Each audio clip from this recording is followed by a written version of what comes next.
بسم الله الرحمن الرحيم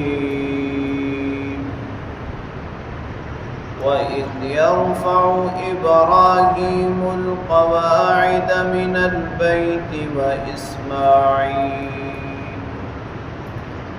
ربنا تقبل منا إنك أنت السميع العليم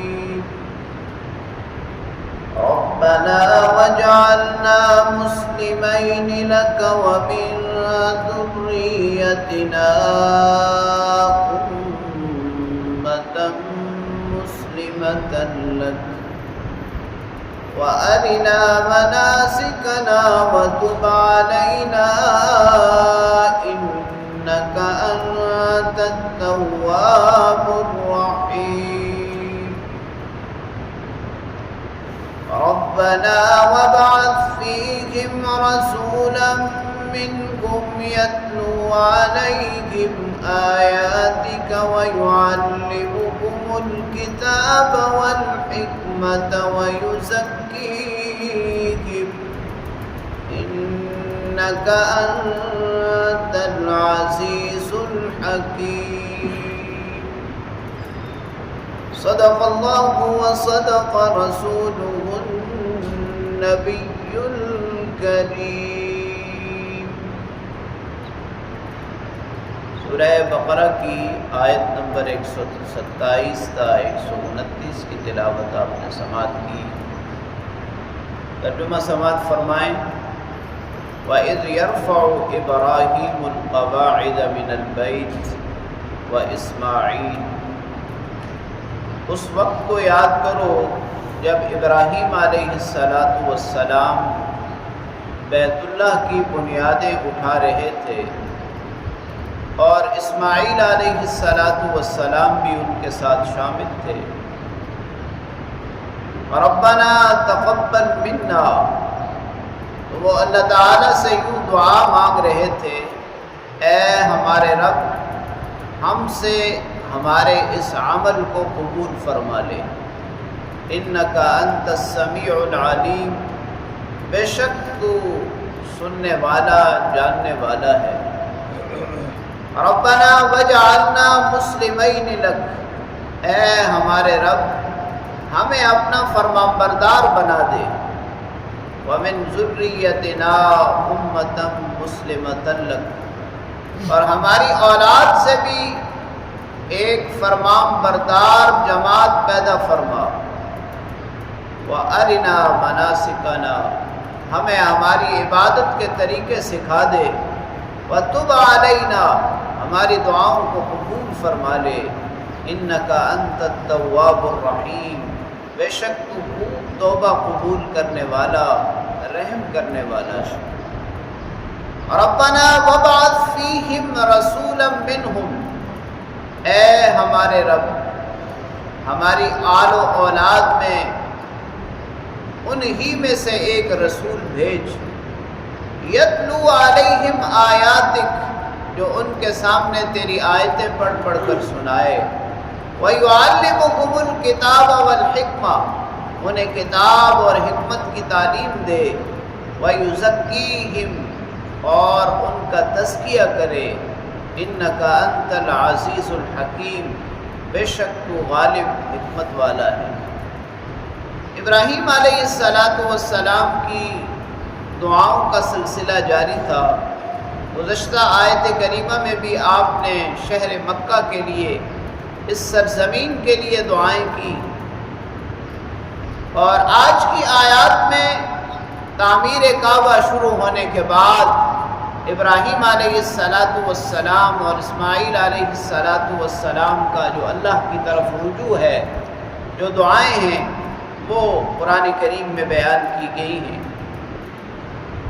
فرمایا کہ جب ابراہیم علیہ السلام اور اسماعیل علیہ السلام بیت اللہ کی بنیادیں اٹھا رہے تھے، تعمیر کعبہ کے بارے میں مفسرین کرام نے یہ بات لکھی ہے کہ سب سے پہلے اللہ تعالیٰ نے فرشتوں کے ذریعے اس کی تعمیر کی، پھر حضرت آدم علیہ السلام نے بیت اللہ کو تعمیر کیا، لیکن حوادث زمانہ سے منہدم ہونے کی وجہ سے اللہ رب العالمین نے پھر حضرت ابراہیم علیہ السلام کو حکم دیا کہ اب اسے از سر نو تعمیر کیا جائے۔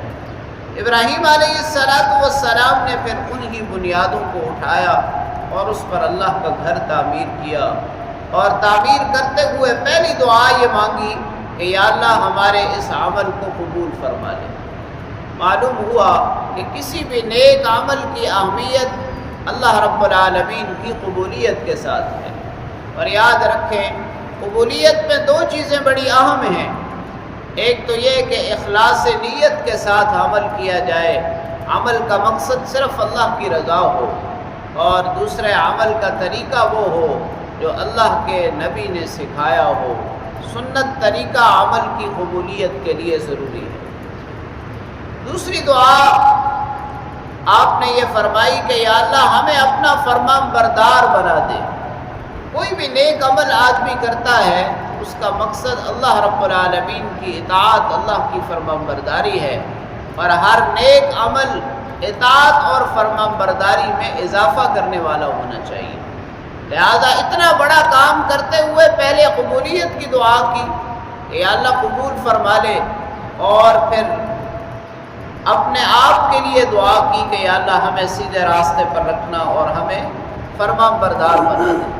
اور صرف یہ دعا اپنے لیے نہیں کی بلکہ آنے والی نسل کے لیے بھی کی کہ ہماری نسل میں سے، ہماری آل و اولاد میں سے ایک فرمان بردار امت پیدا فرما، اور وہ فرمان بردار امت محمدیہ ہی ہے۔ وَأَرِنَا مَنَاسِكَنَا، تیسری دعا یہ مانگی کہ یا اللہ ہمیں ہماری عبادت کے طریقے سکھا دے۔ بیت اللہ کی تعمیر کے بعد حج بیت اللہ سب سے بڑی عبادت تھی۔ اللہ رب العالمین سے یہ دعا بھی کی کہ یا اللہ مناسک حج بھی ہمیں تعلیم فرما دے، سکھا دے۔ چوتھی دعا یہ کی کہ تب علینا، یا اللہ ہماری توبہ کو قبول فرما، ہماری طرف رجوع فرما، بے شک تو ہی توبہ قبول کرنے والا، رحم کرنے والا ہے۔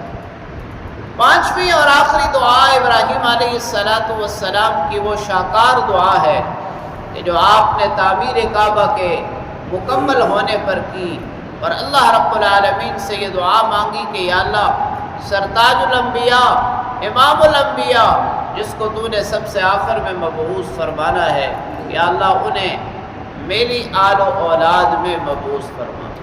اللہ تعالیٰ نے ابراہیم علیہ السلام کی یہ دعا قبول فرمائی، اور یہاں ابراہیم علیہ السلام نے دعا میں آپ صلی اللہ علیہ وسلم کی بعثت کے مقاصد بھی بیان فرمائے۔ 4 بنیادی مقصد ہیں آپ صلی اللہ علیہ وسلم کی بعثت کے۔ اس میں سب سے پہلا مقصد تلاوت کلام پاک ہے۔ یتلو علیہم آیاتک، یا اللہ نبی بھیج جو تیرا کلام لوگوں کو پڑھ کر سنائے۔ اللہ ہمیں بھی قرآن پڑھنے کی توفیق نصیب فرمائے۔ دوسرا مقصد یعلمہم الکتاب، کتاب پڑھنے کے ساتھ ساتھ کتاب کو سمجھائے بھی، اس کی تعلیم بھی دے کہ اللہ رب العالمین کیا فرما رہے ہیں، کس چیز کا حکم دے رہے ہیں، کس چیز سے منع کر رہے ہیں، یہ فہم کتاب ہے۔ اور پھر حکمت کی تعلیم بھی دے۔ حکمت سے حضرات مفسرین کرام نے احادیث نبویہ مراد دی ہیں کہ قرآن کی تعلیم جب نبی دے گا تو اپنے ارشادات سے اس کی وضاحت فرمائے گا۔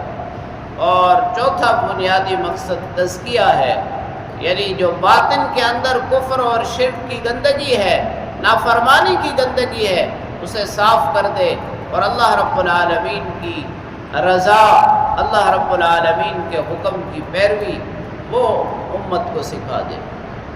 اللہ کریم سے دعا ہے اللہ رب العالمین کلام پاک کو پڑھنے، سمجھنے اور اس پر عمل کرنے کی توفیق نصیب کرے۔